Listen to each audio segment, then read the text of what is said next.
Welcome back to my YouTube channel. And this video is all about what happens in NIFT when you enter NIFT, like what is overall structure, how academic works, how assignment works, how jury is going to happen, or how the exams are going to happen, midterm, end term, everything. So let's get started. So first of all, I'll cover both semester 1 and semester 2 according to my experience.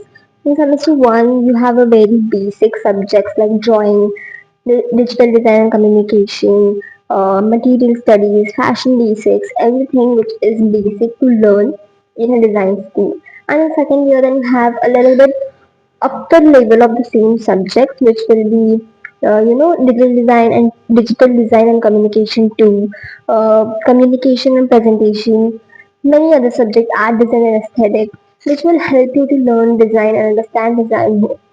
So now how the academic works, you have like 6 to 7 subjects and you have to select gem and geo, which is mandatory and optional subjects.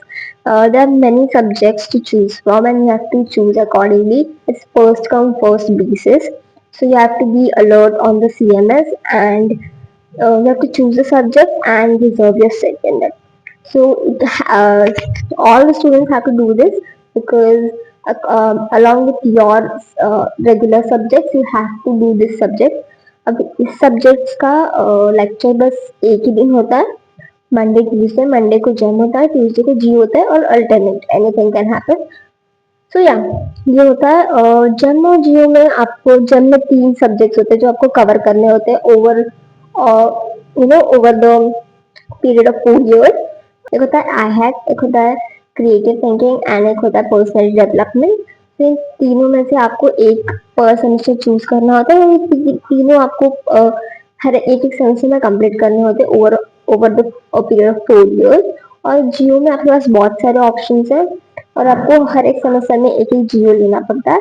So there will be French, there will be historic walk, gardening, anything you have to choose from those subjects. Those are very interesting subjects, by the way. बहुत interesting subjects हैं. And now this subject also differs from like the campus to campus. अगर आप नव भोपाल आ रहे हो तो नव भोपाल में आपको ये सारे सब्जेक्ट्स देखने को मिलेंगे. Now let's talk about assignments, कैसे work होता है. So you go to the classes, faculty teaches you the topic, whatever the syllabus is, and वो आपको उसी टॉपिक पे बेस्ड असाइनमेंट देंगे. कुछ क्लास असाइनमेंट्स होते हैं, आपको डेट मिलती है कि अंटिल दिस डेट आपको सबमिट करना है, then you have to submit. और जो मेजर असाइनमेंट्स होते हैं जैसे mid term and end term. So mid term and end term semester के मिड में होता है, जो होता है मिड टर्म. एंड जो एंड में होता है जूरी से 1 महीना पहले something is end term. So mid term में आपको एक असाइनमेंट होता है. It depends on faculty, 30 marks का असाइनमेंट होता है. So depends on faculty. 30 marks में 3 असाइनमेंट दे, which will come to 10 each. और अगर 2 असाइनमेंट है तो 15 ईच, और एक ही भी देख सकती है. तो इन सेमेस्टर 1 इतना कुछ मतलब ज्यादा स्ट्रिक्ट नहीं होता है क्योंकि आप सेमेस्टर 1 में हो, आपको कुछ पता नहीं है, तो इट मतलब बहुत हल्के में हो जाता है, वो एक ही असाइनमेंट्स दे देते हैं. पर ऐसे बहुत सारे फैकल्टी है जो प्रेफर करते हैं असाइनमेंट्स बहुत सारे देने में, क्योंकि फिर उनका मार्किंग सिस्टम कम हो जाता है. तो अगर कोई स्टूडेंट है जो एक असाइनमेंट में अच्छा नहीं कर पा रहा है, तो वो उनका दूसरा असाइनमेंट कंसिडर करके उसमें तो भी उसको मार्क्स मिल सकते हैं.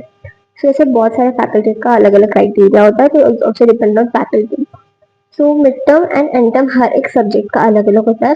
जैसे अगर टॉक अबाउट डीडीसी, डीडीसी का मिड टर्म एंड टर्म होगा, फिर दूसरे सब्जेक्ट का मिड टर्म एंड टर्म होगा. ऐसे 7 सब्जेक्ट्स का मिड टर्म एंड टर्म आपको देखना पड़ेगा. और एंड टर्म के बाद आपको जूरी ब्रीफ दे दिया जाता है. फिर इन jury brief, according to jury brief आपको अपना असाइनमेंट करना होता है. आपको फैकल्टी से जाके कभी कभी रिव्यूज लेने होते हैं कि हम क्या करना चाहिए, क्या नहीं करना चाहिए.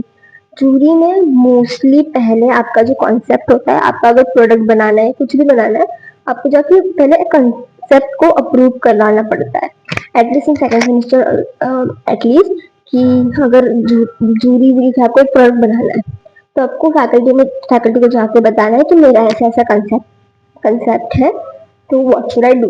And this are 4-5 concept I have chosen. Now you tell me what to do. So they choose one of the concept, या फिर वो आपको रिव्यू देंगे कि नहीं ये मत करो, ऐसा कुछ सोचो, वैसा कुछ सोचो. so they'll guide you accordingly. फिर उसके बाद जूरी ब्रीफ पे आप काम करते हो, आपको मोस्टली प्रिपरेशन लीव मिलती है एंड टर्म के बाद 1 महीना या 15 दिन, इतनी तो मिलती है, मिनिमम 15 दिन मिलती है.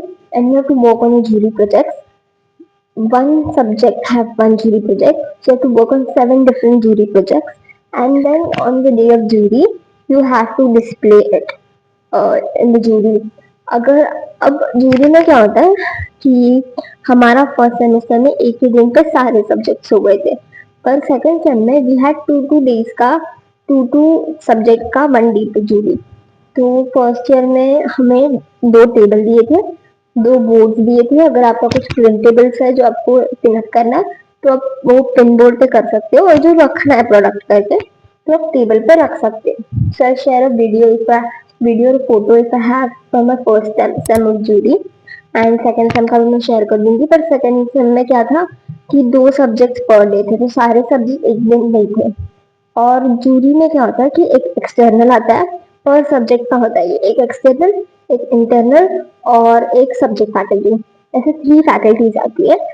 तो वो इंटरनल फैकल्टी जो होती है वो आपके कॉलेज में से ही होगी, पर आप उनको जानते नहीं होगे. मे बी सीनियर फैकल्टी होगी सेकंड थर्ड फोर्थ ईयर की, एंड और अदर डिपार्टमेंट्स. और सब्जेक्ट फैकल्टी तो खुद की रहती है जो आपको वो सब्जेक्ट पढ़ा रही है. And external is from other colleges जो आपको आगे रीड करेंगे, आपका काम कितना अच्छा है, आपको रिव्यू देंगे, आपको क्वेश्चन पूछेंगे. तो जूरी में आपको सब कुछ लगा के खड़ा होना होता है, और फिर they ask you questions on basis of what you did and what have you presented. So ये फर्स्ट सेम में हुआ था हमारा. एक्चुअली फर्स्ट सेम में क्या होता है कि बहुत सारे लोग होते हैं, अगर 200-300 पीपल की वो फाउंडेशन प्रोग्राम होता है, तो सब लोग साथ में होते हैं रिगार्डलेस ऑफ डिपार्टमेंट. तो आपका डिपार्टमेंट क्या है, पर दस 5 ग्रुप्स, हमें 5 ग्रुप्स थे. तो group 1, group 2, group 3, group 4 and group 5. तो एक ग्रुप में 36 या 37 पीपल, मिनिमम 36 पीपल तो होते ही है.